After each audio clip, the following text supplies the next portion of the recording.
করেছি, আপনাদের মতো ভক্ত পাইনি। এত সুন্দর যে হরিনাম করতে পারেন আমার জানা ছিল না বাবা।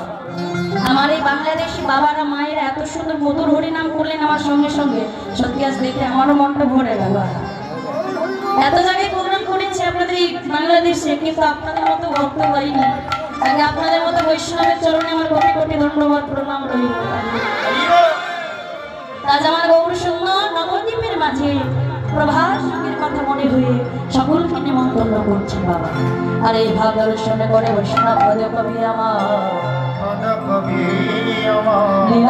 বসে দাঁড়ায় কলম দিলেন, বাসুদেব বসে কয়ে করি জড়হান, যে কৃষ্ণ সেই গোড়া সেই জগৎ।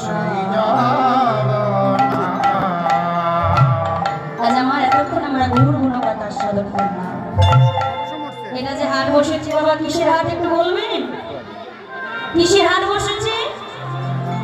আমার হরিনামের হাট বসেছে, তাই না?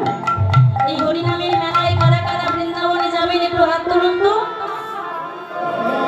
সেবা হয়েছে সবার?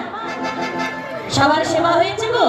হ্যাঁ, যদি সেবা হয়ে থাকে এবার চলুন আমার সঙ্গে একটু বৃন্দাবনে যেতে হবে। যাবেন তো? বৃন্দাবনটা কোথায়? ওই ভারতে তো, তাই না? কি মা? না না, যেখানে আপনাদের মতো সাধুগুরু বৈষ্ণবের আগমন সেটাই হয় মধুর মধুর শ্রী বৃন্দাবন।